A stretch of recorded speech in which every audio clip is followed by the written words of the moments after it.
Welcome to Mystery Sauce. Let's dive into today's episode, which is going to cover a part of dark history of our past in true crime. So, our story spans 400 harrowing years, from the 16th to the 19th century. Over 12 million African souls, shackled and torn from their homeland, thrust across the treacherous Atlantic Ocean. Their destination, the labor-intensive plantations of European American colonies. This dark era, orchestrated by European powers and later the United States, marked one of humanity's most egregious atrocities, the Atlantic slave trade. Slavery, it was a sinister specter. It had lingered through human history. But this was something monstrously different. European slavers and their ruthless quest for profit didn't just rob Africans of their freedom. They crammed them into ships, hellish vessels, for a voyage that was so brutal, so unforgiving, that many never saw the other side. Those who did never survive faced a grim reality. A life of unending servitude in a land so alien, so cold. This trade, though, it did more than shatter lives. It bolstered the wealth of colonial nations, a prosperity soaked in the blood and tears of countless souls. It reshaped history, wrenching entire populations from their roots, forever altering the face of continents. The scars of slavery, deep and unyielding, still mar the lands and hearts where its poison spread. Its legacy, a continuous open wound. The roots of this trade stretch back to a time of exploration, when European powers, driven by dreams of conquest and riches, sailed into the unknown. The late 15th and early 16th centuries saw them breach the shores of the Caribbean, Central, and South America. Spanish and Portuguese conquistadors, those iron-willed soldiers of fortune, led the charge. They found wealth, untold and swiftly colonies sprung up in the New World. English, French, Dutch, soon many joined this frenzied scramble. In the Americas, they unearthed treasures, gold, silver, and crops like tobacco, potatoes, and maize. Europe hungered for these exotic goods, especially sugarcane, tobacco, and cotton, treasures that thrived in the American soil. Meanwhile, Europe's explorers, venturing down West Coast Africa, stumbled upon a chilling prospect. The triangular trade. Contact with African tribes opened a sinister door. European traders bartered goods, and among these goods, a term that chills the soul. Those were human beings. Slave traded like mere commodities. Men and women, not born slaves but farmers, soldiers, smiths, merchants, suddenly wrenched from their lives. Some were ensnared by European kidnappers. Others betrayed and sold by their own people. Their destinies forever altered. They were herded onto the ships, bound for the unknown across the Atlantic. There in the foreign lands, they were displayed and sold like cattle on markets, bartered for sugar, tobacco, cotton, luxuries they would never get to enjoy. They journeyed across the ocean. The Middle Passage was a descent into hell itself. Millions of Africans packed into the bowels of the ships, in the conditions so vile, so inhumane, it's like hard to fathom. Men were shackled together, confined below decks, while women and children were relegated to separate quarters, including the exposed top deck. This separation left them defenseless, prey to abuse, both physical and sexual. Disease ran rampant. It is said that during the mid-18th century, a staggering 1 in 5 perished on this torturous voyage. Any improvements made were for the crew's sake and not out of any concern for the enslaved. Surviving the Middle Passage was just the beginning of a nightmare. In the Americas, families were torn apart at the slave markets. The enslaved were forced to endure a brutal process called seasoning, a cruel breaking of the spirit through violence, forcing them to forget their past, learn new languages and customs. Many succumbed to death, or took their own lives in despair. Those who survived this ordeal toiled on plantations under the watchful eye of a white overseer. Their days, especially during harvest, stretched up to 18 grueling hours.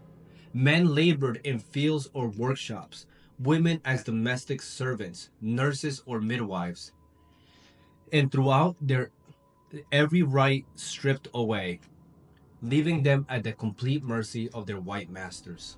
Violence was rampant, with floggings a common punishment.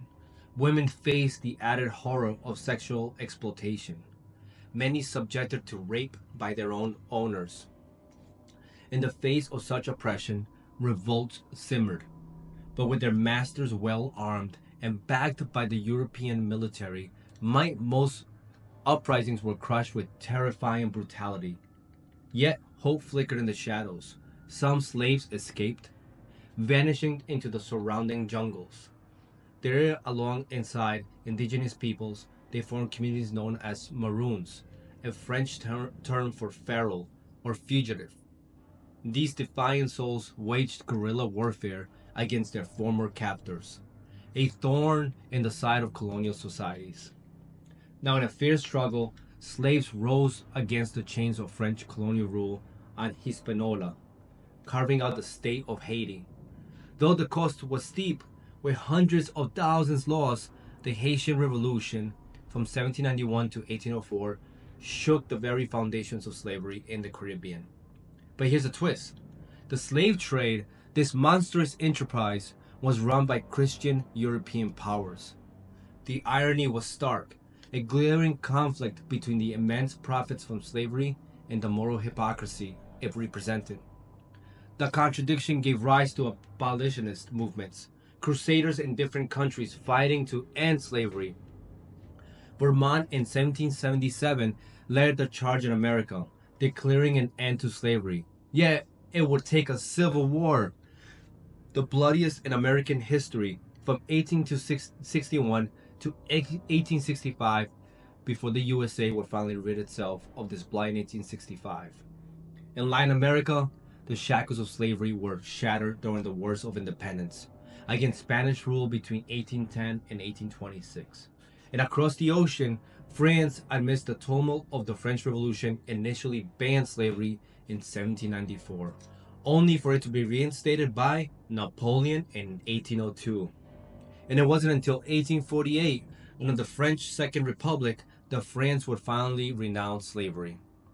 The British Empire, a colossal power in this dark trade, began contemplating abolition in the late 18th century. And remember, Britain alone transported about 40% of the 6 million slaves across the Atlantic between 1700 and 1800. Cities like Bristol, Liverpool, and London flourished, bloated on the profits of this inhuman trade. The first significant step was in Upper Canada in 1793, but it took relentless parliament, military, and public campaigns to finally halt the British slave trade in 1807. Yet, within the British Empire, slavery persisted until 1833. And despite these efforts, the vile trade lingered into the 19th century. Brazil, once under Portuguese rule, outlawed the trade in 1831. But an elite shadow trade with Cuba persisted into the 1860s. And it wasn't until 1888 that Brazil, the last American country to do so, officially abolished slavery. The Atlantic slave trade spanning centuries left a legacy vast and tangled. The most powerful Western nations today owe much of their prosperity to the wealth spawned by slavery. In a stark contrast, many Caribbean and West African countries, where the descendants of those slaves live, remain mired and underdeveloped in poverty. But there's more to this somber tale. The slave trade didn't just bind individuals in chains. It spurred European powers to cast their imperial nets over the majority of Africa in the 19th century. It's what's now known as the Scramble for Africa. Their colonial rule left deep wounds, rendering many African nations impoverished even after they gained independence in the 20th century. One of the most insidious legacies of this dark era is the deep-rooted racial discrimination. The trade swelled the populations of African people in countries like Britain, France, and the United States and the colonies. During the time of slavery, these individuals were seen as lesser beings by their white masters, a dehumanizing view that persisted long after slavery abolition. The descendants of these slaves faced and in many instances continue to face. Discriminatory laws and practices. Consider the British Empire, where colonial governments crushed revolts by former slaves, like Jamaica's Morin Bay Rebellion in 1865. Black people face institutional discrimination in many facets of public life, from the military to housing. And it wasn't until the 1960s that Britain began to legislate against such racism. And here in the United States, the Jim Crow laws epitomized this discrimination in the South from the 1860s and onwards, born from the bitter remnants of the Civil War. These laws sanctioned segregation and spurred violence against black people, a reality that persisted for almost a century. The brutality was so severe that it ignited a prolonged civil rights movement, which only saw the repeal of these laws in the 1960s. So your grandfathers were around during the segregation. That's how not long ago it happened. Now today, the shadow of the Atlantic slave trade looms large, stirring contentious and emotional debates on both sides of the Atlantic. The calls for official apologies from Western governments to their former colonies and demands for reparations for their role in slave trade resonate powerfully. Western nations grapple with the enduring scars of slavery, institutional discrimination, economic disparities within the black communities, and the rise of revisionist history that seek to downplay the horrors of the slave trade. Now I'm going to delve into some harrowing numbers that paint a stark picture of this grim chapter in history. Now, the journey from Africa to the New World, which is both North and South America, including Canada, an ordeal that spanned 80 days. Saw over 12.5 million African slaves transported across the Atlantic, a vast expanse of over 4,000 miles of a journey. During the dreaded Middle Passage, up to 16% of these enslaved souls perished. Picture the slave ships, their human cargo, a compromise of 48% men, 20% women, and 26% of children. And between 1514 and 1866, an astonishing 36,000 slave expeditions sliced through the ocean's waves. Most of these captives, 55% were taken to Brazil and Spanish South America, while 35% endured their fate in the Caribbean, and only a mere 6% ended up in the United States. Each ship bore between 250 to 600 African souls in its belly. In today's money, the average cost of a slave in the American South was a staggering $40,000. 1/3 of newly arrived slaves would die within just 3 days of reaching their destination. The black population in the early United States in 1860 was about 4.4 million, of which a heart-wrenching 3.9 million were enslaved. The toll on children was particularly devastating. Half of all enslaved infants didn't survive their first year. The mortality rates for enslaved children were twice as high as those for Southern white children. These statistics, cold and impersonal, speak volumes of the untold suffering and shattered lives that form the backbone of the Atlantic slave trade. So, that concludes my story for today. It's dark, but I wanted to share with everyone so it's a lesson learned. If you were intrigued by this story, by true crime, please hit the like button. It would help the channel grow. Thanks for joining me, and until our next episode, keep it saucy. Thank you.